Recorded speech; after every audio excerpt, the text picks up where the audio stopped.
Alternative Dig Talk. Real issues, real talk. At first, we hit your gadgets with our state-of-the-art digitalized mobile studio with the debate on the road behind the wheels.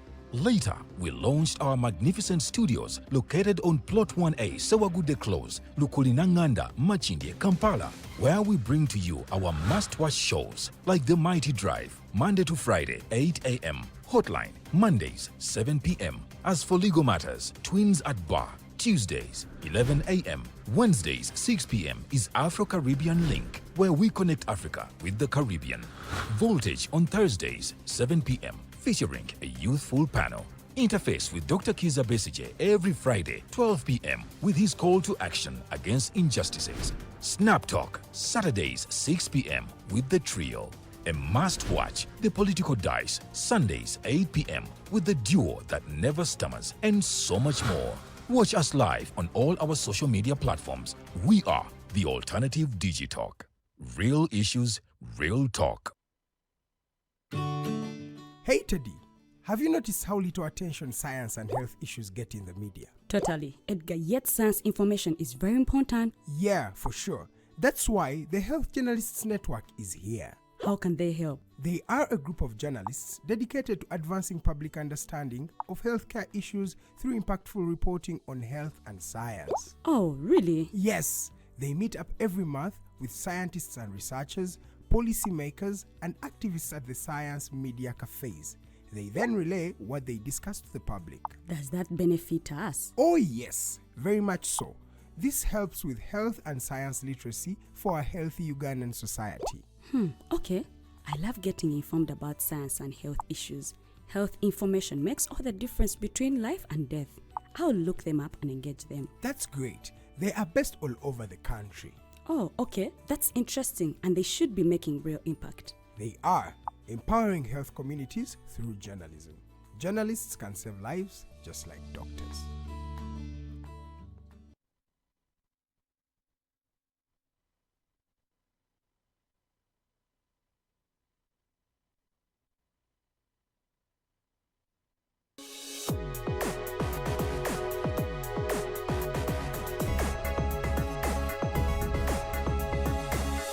The Alternative Dig Talk. Real issues, real talk. Good evening, Uganda. Welcome to Face the Nation. My name is Edgar Matthew Karuhanga. This particular show is a show that happens every Friday in the evening at exactly 5 p.m. And we are having a candid conversations with different stakeholders in this country. We believe that having these conversations will not only bring about a better Uganda, but will also foster conversations that will, at the end of the day, make Uganda a better place. For the first episode, we have Honorable Winnie Kiiza Nyabahasa. This woman is a wife, a mother, a former leader of opposition in parliament, in fact, the first female leader of opposition in Uganda. She is also a former member of parliament for Kasese district. Ladies and gentlemen, welcome Honorable Winnie Kiiza. You're most welcome. Thank you, Karuhanga. How are you? I'm fine. That's And good to greetings to the viewers of the Mighty Digitalk. It's an honor for me to be here after some time, but I believe all is well. All is excellent, Yeah. right here with us. Let's delve into the conversation. How is Kasese? And as you tell us how you people are, paint a picture for some of the achievements that you registered over the time when you are in parliament, and how the state of Kasese district is today, and remembering that NRM is now taking a lion's share in that particular district. I will say that the state of the district is not any different from how it was. If anything, it may be getting worse in terms of economics. We can only say, well, it's looking beautiful. The district, the municipality, Kasese municipality under the able leadership of Kahindo Chas. Yes. And we want to thank him for leading the municipality very well. But by and large, the population is still very poor. Okay. There is, you were asking me about achievements for me while I was in parliament. Yes, please. The one thing that I wanted to work on most and that I worked on are issues to do with justice, issues to do with human rights, issues to do with women issues and children. I worked on issues of unity, Yes. to the extent that I had a full tournament, a sport for peace and unity. It was a yearly tournament, and I'm sure it is an issue that brought the people of Kasese together. I handled the issue of education. Yes. Because I know that the battles in the Rwenzoris, most especially one of the reasons why our forefathers wanted to deliberate themselves from the Toro Kingdom, one of the core issues why the Bakonzo and the Bamba wanted to move from Toro Kingdom was denial for education. Yeah. So it was an issue. And I remember in 1982, when His Majesty, the Omusinga of Singa wa Rwenzururu, was negotiating peace with the government of Uganda and descended from the mountains, one of the key commands that he gave, I was a child then, but I was at that function at Senyi Catholic Church. One of the issues that he talked about and that touched my heart was that the battle of spears and arrows is over. The battle that is now beginning is the battle of a book and a pen. Oh, okay. And so I knew that he was calling upon his people to embrace education, and that it would be the next key that would take them to wherever they want to go, that would open doors to success, that would open doors to a transformed Rwenzururu kingdom. Yeah. And I took it very seriously as a child. So when I went into leadership, I knew that was one of the issues as a believer in the cultural institution, as a support and loyal member of Rwenzururu Kingdom. Yes. I knew that I had to take this command very seriously, and so I started the Winnie Kiiza Scholarship. Wow. So the scholarship, I'm proud to say, has educated over 70 people from Kasese district, some of whom are now at master's level, others are now starting PhDs, others are still in high school, and I'm so proud that these young people are amazing and are doing amazingly well. So it is one of the things that I really find very exciting that I participated in doing. I participated in ensuring that the kingdom commits itself, and it was His Majesty himself who committed himself to signing that never again shall there be child marriages under his kingdom. Yeah. We had a culture, the Bakonzo culture, where a young girl is married off at an early age and would have no problem. Yeah. So kind of, when I'm still young, my parents can even determine that I will marry in home X. Book. Yes. Someone has booked you already. They have booked you because marriages were very serious. They were considered a very serious matter, that parents would look at backgrounds of the families and they say, you know, because we know that these families don't have certain sicknesses, they are not witches, they are not thieves, they are not what, our son must marry from that family.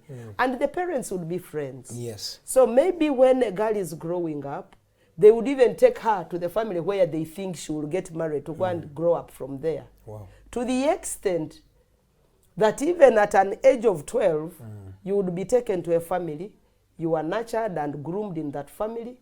Maybe at 14 or 15, you are given to a man to marry you. Oh.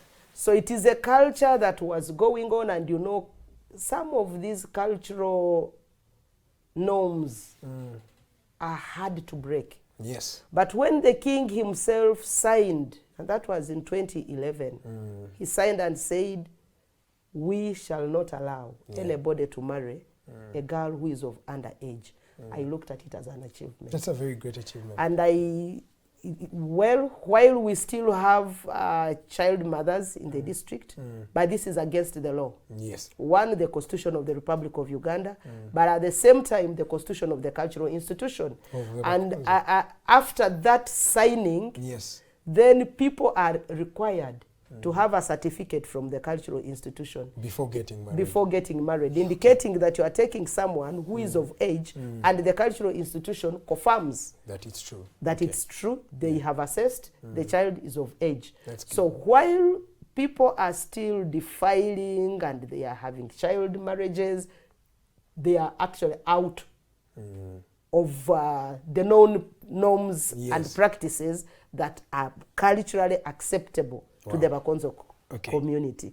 However, I attribute all these to the levels of poverty that we have, the low level, the high levels of poverty in the region.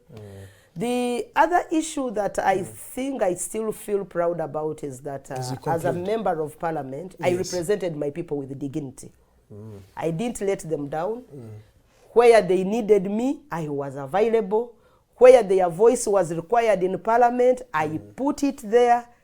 And I want to thank them for having trusted me. For the 15 years I was a member of parliament, and for the 8 years I was working as their district councillor. And so I enjoyed their support. I enjoyed the relationship that we had as a community, where we were working as a team. And even when I know that not all of them were members of the opposition, but the trust that I enjoyed across the board is one that I don't take for granted. Great. And they did not even need to kick you out. At least you left as a choice. So yes, I decided to, because I respected their choices as well. And I knew that it was an issue that had been talking about, that it's not healthy for leaders to overstay in power. I am of the same opinion that it's not healthy for leaders to overstay in power, and I speak to the President of the Republic of Uganda. It's not healthy for leaders to overstay, because I know that when he came to power, he also said the biggest problem of Africa is not poverty, is not what, but leaders who overstay in power. And he even equated them to swine. Now so I don't know what he calls himself now. He says without the mandate of the people. But let's delve into also the issue of the kingdom. How is the hangover from the 2016 massacre? And this comes at a time when they asked for amnesty, or they received amnesty, which literally means, for my viewer, that they plead guilty of the cases that were put on them. So many of them were released, starting from the king himself, Omusinga Wesley Mumbere. So I want to delve on that particular question. How is it right now? And this culture of accepting cases, also as you paint a picture of the NUP. You know, it is so sad that we are developing a culture that is condoning impunity. Okay. Someone arrests people illegally, keeps them for years, and then asks them to beg for an excuse, to plead guilty for issues that they really did not commit. Oh, they finally accepted that they committed those particular issues. What do you expect of a man who is on gunpoint? You are either killed, or you say, I committed a mistake. Now, let me take you to the issues of the people of Rwenzururu Kingdom, for example, before I come to my colleagues of the National Unity Platform. It is on record that government of Uganda sent killers to the cultural institution. Yoweri himself is on record, said, yes, I did a job that my commander-in-chief told me to go and do. What was the job? Of killing people. Now, the people who were killed are now the ones told to ask for forgiveness, to plead guilty. Do they plead guilty for having been killed, or they are pleading guilty for killing themselves? But they wouldn't be killed without a basis. There was a basis. Please paint a picture. If there was a basis, you know, there is also some level of stupidity that we have been subjecting ourselves to. How do they say you plead guilty even before the case is heard? These people have spent over 7 years in jail. They have never been heard. They have never appeared before any court of law. Their cases summarily heard at night, and they say plead guilty. Remember, the 200 plus who were in jail, 12 of them had died in jail. Yes. These are citizens who were subjected to torture on arrest. They saw their colleagues being killed mercilessly. And every other day they were being told, your case is against the state. You can't fight the state and win. You either accept to be forgiven. Just have to beg for mercy from His Excellency. Begging for mercy from the one who killed them. I want to say, forgive me, don't kill me. 7 years, they couldn't move. Yes. The king was not allowed even to go and bury his own mother. He was not allowed to see anyone. The men and women who were in prison, remember, the women were dehumanized. Yes. Moved all the way from Kasese to Jinja, naked. Naked. Yeah. You remember those sites? I remember those. Who is supposed to apologize to who? The mothers of the nation. You undress them, move them naked, parade them naked. And then after 7 years in prison, unheard. And you say, ask for mercy. Same case in UP. 4 Now, years. after 4 years in jail, the NUP people, the mistake they made was that they tried to exercise their constitutional right. They exercised their constitutional right of saying you have a right to belong to a political party. You have a right to converse for elections. You arrest them, take them to jail, and you trump up charges against them, and you say you must plead guilty. It is so unfortunate, and if we don't find a way of stopping this, it is going to keep happening. But this it has, is going to keep happening. the injustices that are hovering over this nation for a while. You paint a picture of the NUP.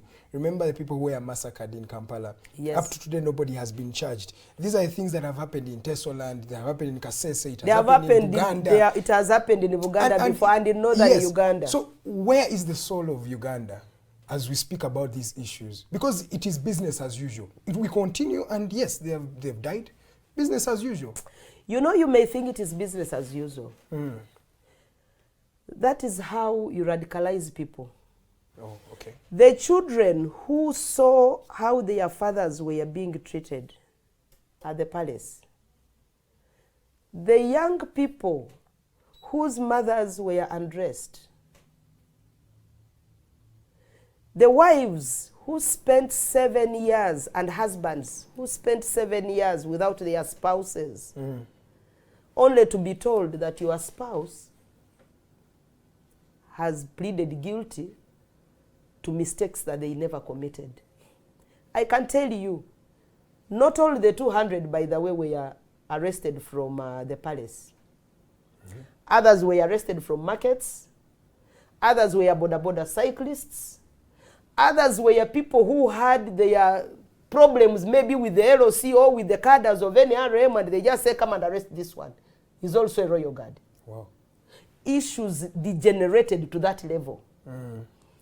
The people who were in cells, others were arrested from Bundibujo, others were arrested from Ntoroko, others were arrested from Kasese, others were arrested from Bunyangabo. But all of them had a similar charge. Well, where they had treason, they had terrorism, they had murder, they had theft, that they were thieves. They stole a mattress, they stole a file from some health center. So the 200 plus people collected from all over those districts went and stole a mattress and a file from one of the health centers in Kasese. The over 200 people who were arrested, they killed a police officer in Chidodo with one gun. All the 200 people. All the 200 people from the different locations. Well, for the treason, that one they might coordinate from wherever they are. Yes. Maybe even the terrorism. But to say they are thieves. They murdered one person from the different locations, but they come and murder one person, the 200, and this group moves at a go. You know, really, there are issues you look at and you say, are we still having a government worth being called a government? The same thing with our colleagues in the National Unity Platform who were arrested. Arrest them from different locations, and then you put them under the same charge. Accept that you are the ones who did what? Who killed the police officers. You are the ones who are attacking police stations. You break people's souls, you break their hearts, you break their dignity, you just make them look stupid. And they say, if we can only get relief from here. And just get out. And just get out. If this is what it means to get my freedom, I would rather accept. Okay. So you find people accepting mistakes that they never committed. And one of the reasons why they have forced these people to accept these cases is that President Museveni wants to remain a clean man. He doesn't want to be associated with the murders that he has committed. He doesn't want to be associated with the murders that he has committed. Because it will be on record that it they is accepted. on record, but it is on record. Everybody knows that he has killed the people. Government accepted to having killed 54 people in Kampala in 2020. Government accepted through Elweru to have murdered people in the Rwenzururu Kingdom. Yes. No amount of manyanga, whether forcing people to accept that they killed, when it is in black and white that you killed, you will never take it away from the hearts of Ugandans. And you will never take it away from the hearts of all right-thinking people wherever they are, because it is on record, it is seen. The documentary is very clear of the killings that happened in Kampala. Yes. The documentary is very clear on how these Nup brothers and sisters were arrested. They weren't found in the bush. They were doing a noble cause. We were in a campaign period. Everybody was free to go out there and campaign. They had to only wait for them when they are going to a rally to arrest them. Thank you so much. You're still watching Face the Nation. Because even for the same for the Rwenzururu massacres, where they killed the people from, it's not a bush. It's a palace that is in town, in the center of Kasese town. It is not even on a square mile. It is on just 1 acre. So how do people plan terrorism, treason, and they are seated on 1 acre in a town that is guarded by your own soldiers, soldiers that you yourself trained? Let's go to Parliament. Then the terrorist must be the president and his people who trained the soldiers who were keeping the king. You see, the victors of the war are the one who determines how history is written. So someone will call people whatever they want to call them. But let's delve into anyway, Parliament. time will come and we shall see these tables turning. Okay. This lady is called Honorable Winnie Kiiza. She is a former member of Parliament for Kasese District and also a former leader of opposition. And you're still watching Face the Nation right here on Digitalk TV. Let's delve into Parliament. The National Coffee Amendment Bill has been passed. It has been contentious. Many people trying to refuse the merger of the UCDA with the Ministry of Agriculture. What is your take on this particular bill that has been passed? In fact, let me call it an act, even though the president has not yet assented to it. Well, I know that the president wanted this bill passed. It is favoring him. It's not favoring the Ugandans. Favoring Ugandans. It is favoring him. Okay. Because where he reaches an extent of saying, Awaja to Tabla, we shall do other ways. Says you are criminals. He called them criminals. These criminals, and you know, Ugandans know the far they have come from. One thing that hurts me is that President Museveni killed the system that Ugandans were using to get money. We had cooperative societies and unions, which he killed when he became president. We had a coffee marketing board that was doing the work of UCDA, and farmers were not complaining. He killed it when he came. We had a produce marketing board, which was making sure that the farmers who are involved in beans, peanuts, sorghum, and rice can get money so that their cultivation is not ending in vain. You know, when he comes to say we are coming up with the parish development model, we don't want you to kulisa echidachonga, ukolere echidachonga. We had these boards that were supporting the farmers and enabling them to really transform everything that is produced in terms of agriculture into cash. We were a cotton growing country. Yes. To the extent that we even had textile industries. We had the Nyanza textile industry. We had the Lira spinning mill. We had the Murko in Mbale, in Jinja. In Mbale there was also a textile industry. By the time Museveni closed our textile industries, Yes. Uganda's cotton, 400,000 bags of cotton were being consumed by our own industries, at least around 80%. 85% of our cotton was being consumed locally.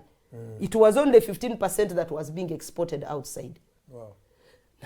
Instead of building on that, he first killed the He said economy. he defended that issue and said in that time, at that moment, that is what needed to be done because Uganda was recovering from war, from Amin. So when and you are all these recovering particular from war, you issues, demolish even the small things that you have that bring in cash. you can rebuild again. And Now, that is so what how did he rebuild? By introducing UCDA. Now, he introduced the And these UCDA. After 30 years, he's telling us UCDA is doing nothing. Yes, he says now he has realized that we need to After save more 30 money. years. If he is talking about saving money, why is he appointing RDCs, presidential advisors, assistant RDCs, deputy RDCs, creating more districts, him, those are the creating more priorities, I think. structures? Those are cost centers. They are eating more money than UCDA was eating. By the way, even if UCDA was eating money, at least it is helping the ordinary citizen to put money into the pocket. Okay, but generally this is... The only thing I know is that President Museveni doesn't want Ugandans to have money in their pockets, he has- so that they keep begging from him. You see- He knows that an impoverished society is easy to manipulate. And that is something you have always said as opposition players, that Museveni is intentionally making people poor. But this is, in a grand scheme, it's not about you coffee alone. Yes. They have also put UNRWA in the Ministry of Works. It's about rationalization generally of all government Now, agencies. let me tell you, if it is rationalization of all government agencies, Yes, please. people have told you, and even citizens themselves are saying, UNRWA, let it go. It can be managed by the ministry. But UCDA touches the ordinary person down there. Because to them, you know, the issue started with the counting of those who are dealing in coffee. The coffee farmers register. They even went ahead to say we are closing some factories that are in the population. There are so many investors, some local, some foreign, who were dealing in coffee in the coffee growing areas. Do you know they were threatening to close those factories? Because these factories are dealing with the farmers directly. Before we knew it, it was the time when he was preparing for Pineti. Yeah. And he was saying Pineti is going to be the sole purchaser of coffee. Yes, I remember that time. Now, how do you monopolize trade in an economy that you have said is free? Sugar is being monopolized in Eastern He has Uganda. also monopolized the sugar sugar in cane. Eastern Uganda, where he was saying now, if from this test to this test, You have to people sell to this you one. have to sell to this one. Yeah. But this is a free economy. You liberalize the economy and you still want to bring a monopoly. Do How you just do have those two- mistrust? It is not because there's but no basis for you to disagree as not well. that there is no basis. If he is doing it for the good of the people and the people are saying no and he insists, planning is supposed to be from bottom to top. Up approach, yes. It is a bottom-up approach. Yes. That is why we even have the parish, the village development committees, the parish development committees, and that is even the basis on which he did the parish development model. So that development begins from below.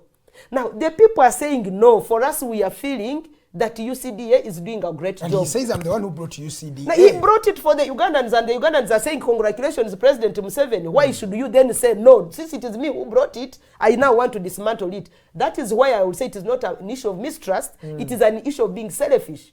He has a self-interest. So if everybody in every agency is refusing to merge, so how are we going to... It to is do not the UCDA, by the rationalization? way, UCDA has not refused. The If beneficiaries. the beneficiaries of the good work of UCD are the ones who are saying, you brought us a good thing, we don't want you to take it And he's saying away. it's going to be better in the ministry. That Because- is where we started from. By the time he created UCDA, he had seen a problem. Okay. And he said we must sort this problem. Okay, then comment on... If it has been a problem and he was watching it for 30 years, he had never come out to say, UCDA, you are doing a wrong thing. We as citizens have never been asked to evaluate the performance of UCDA. It is at this time that we are telling the president that UCDA has been doing a good job. Okay. It is reaching the common person. We are being enabled to earn money. At least you can go to the villages and you find that at least the growers of coffee are earning some money. Mr. Museveni is not doing this in a bubble. He's working through parliament. Comment on the parliament itself that is passing such bills that you say the Wananchi don't want, but the parliament is passing them. You know, with the speaker herself. First look at the beginning before Museveni entered into the matter. The issue was a bipartisan issue. Members of NRM, members of the opposition, cultural institutions, concerned citizens, all came up and said, Your Excellency, the other entities you can merge, but for UCDA, leave it to the people. If he was a people-centered president, he would for once have listened to the people. Now, when the president came up in arms and called the people terrorists, called them detractors, called them enemies of the state, what were you expecting of his members of parliament? He had to take them for drilling and grilling. In a meeting where some other MPs whom he knew, you didn't hear of an MP whom they said, for you have COVID. Honorable Museveni. They told him, you have COVID, you can't enter this meeting. Or maybe he had COVID, but let's continue. Now, if we are going to also politicize sicknesses and we start using them, that's how they used COVID against the members of the opposition. Is pretending. Now, they are even saying Zake is pretending, but the issue is, everybody knows that this country, yes, had coffee from the word go as a coffee. I mean, as a cash crop.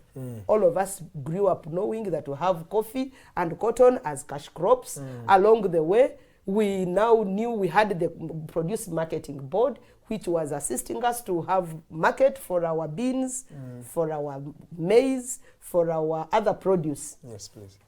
Even amongst the Banyankore, they had these cooperative unions. Exactly. We had a dairy corporation, yes, which was handling the milk aspect and the dairy products, to make sure that the economy is booming. And I can tell you that yes, Ugandans were booming until Museveni came up with his policies that he's going back to the Obota and I mean policies that were in place, and it is that problem that is now coming to Parliament. He just wants to use... How about the Speaker herself? He just wants to use Parliament. The Speaker, we've had her make remarks on Baganda. It's like this is an extension of Mr. Museveni, and the Speaker is not hiding it in any way. Comment on the Speaker herself. I am telling you that many of those in President Museveni's government, yes, please, work for the interests of Museveni. And we thought that President Museveni for us would want to leave the legislature to work as an independent authority. This brings us to the aspect, you have been asking me about Parliament. It is not only Parliament that is under capture. All institutions of the state have been captured. Parliament is not spared as well. Okay. So you go to the judiciary, they will all wait to hear from the president. You go to the legislature, it is all waiting to hear from the president. I saw my colleagues from the NRM at the beginning trying to raise some dust. And this is not new. During the amendment to the Constitution, many colleagues from the ruling government were saying no. Tojikwatako, yes. 2017. Many of them said we are going to defend the Constitution of the Republic of Uganda. Until at the last moment when I saw them dildaling and telling me, Winnie, no, we have been whipped. The president has said they are going to fight us in our constituencies. Yes, it is the same thing that happened. You see the same thing happening with sing money into Lubowa. If president wants to cut costs, there is too much money that they are giving to Lubowa. Yes. And Lubowa is not coming up. But the MPs are passing the money. Exactly. They tell you we have the numbers. So whether the numbers are to do good things or bad things, they have the numbers. That is how far they have bastardized the Parliament. Parliament is no longer the Parliament of the people. And I can tell you that when some of us say that we are under a fully blown dictatorship that still pretends to be a democracy, people think we are just exaggerating things. What else do we call it? The people are saying, please, we want our coffee to be managed under UCDA, because by the time you created UCDA, you had seen that the ministry was not handling. See, ask yourself, there are so many investors who are into coffee. Yes, please. They have put up their own factories, but there is one in Ntungamo where he has put 72 billion shillings. Yes, and most of the processing is done there. And now they are saying all the Ugandan coffee, I saw the excited chairman saying all the Ugandan coffee will be bought here. So if it it's is already being processed, if it is being processed from Ntungamo, why are you not allowing the people of Rwenzori to process theirs from wherever they want, guided by UCDA? Does he want to tell us that it's the Ministry of Agriculture that is doing that project? Someone so wonder, why would you even locate it in Ntungamo if you're going to export through Kenya? I thought it would be better around the eastern region. Those are the other, those now can be questions for another day. And it tells you the selfish nature of the man that we are talking about. He doesn't care about the ordinary citizen. He doesn't care whether you go hungry, whether you are poor, whether you are in poverty. As long as for him he's okay, he doesn't care. And I still wonder, that's why at some point, he said he's not anybody's worker. Servant. For him, he doesn't serve anyone. He works for his family, he works for his children and his grandchildren. And he's a head of state. Please give us your Yes, parting he's shots. a head of state. We respect the constitution.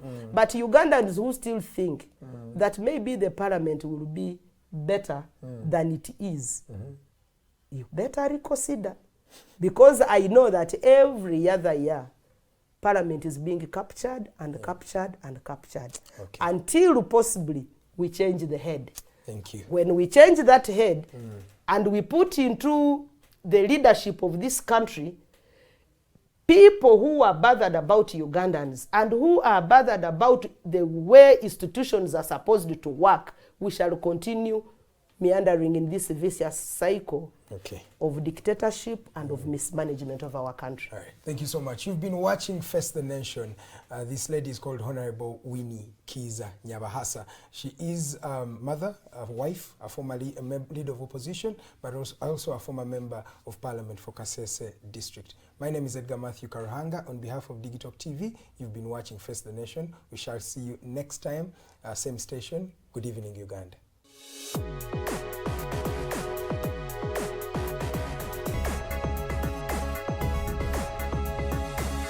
The Alternative Dig Talk. Real issues, real talk.